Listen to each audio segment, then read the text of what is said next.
It looks like it might be the end for Erik ten Hag and Manchester United. After the recent 2-2 draw against AFC Bournemouth, the coach looks to be in very hot water due to the very poor and lackluster performance from almost the entire team, if not for the brilliance of Bruno Fernandes and keeper Andrew Onana. So the performances this season have been very poor, which have led some to believe, or led most fans to believe, that Erik ten Hag might be a man on the brink of the sack. But today we'll see why, or today we'll see how and why it might be truly over for the Dutch manager.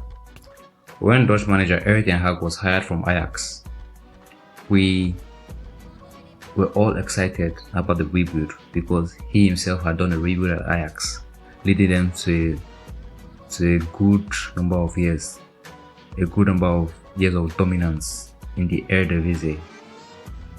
So hiring ten Hag gave the fans hope, optimism, and happiness. Let's put it at that.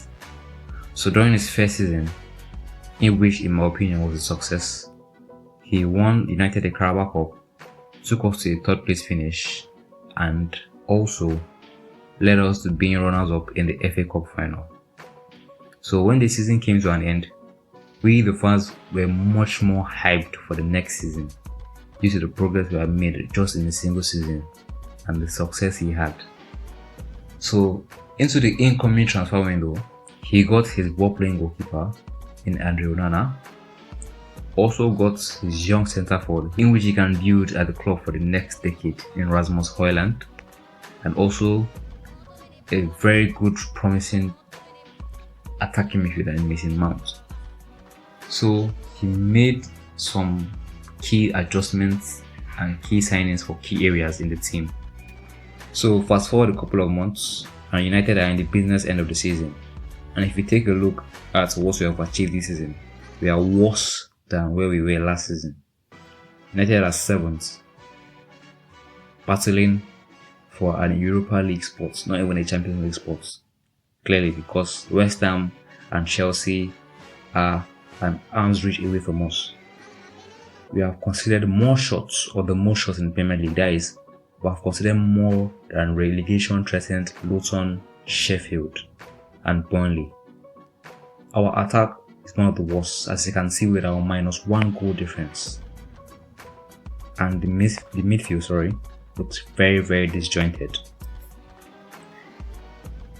Personally, I don't think all the blame can solely be on Erik ten Hag, because he himself has had his trials and tribulations. The amount of injuries United has had this season is shocking. A total of 65 injuries doesn't help any manager, as you can see the last season that Liverpool had a lot of injuries and managed to finish 5th. 65 injuries, it is wild to have for a manager, but that doesn't excuse the poor performances and the lack of patterns on the pitch. Because United are not the only team being struck with injuries. So have Liverpool, so have Chelsea, so has AFC Bournemouth. A lot of teams have also struggled with injuries and have lesser quality than United, but they still impose their play style upon others. So what is the issue, and why is Erik ten Hag not able to do this? We personally don't know, because we the fans can clearly see the structural issues on the pitch and can clearly see the poor side of play. United right now are playing like a relegation team, playing long balls all the time from the back and conceding space and conceding chances. We have considered the most shots this year alone, in total of almost 500 shots, and we're in April.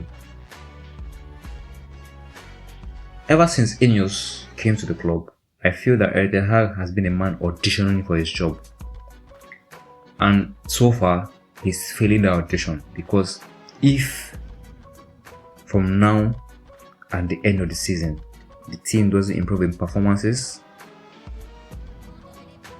and portraying a good style of football, I fear he might get the sack. And honestly, I do not know where I stand on this, because I've personally been an Erik ten Hag fan. I'm a fan of Erik ten Hag. I like the man's morale, I like his spirits, I like his disciplined attitude. But you can only take too much, personally, and he's making it very, very difficult for me to support him and support the club at the moment.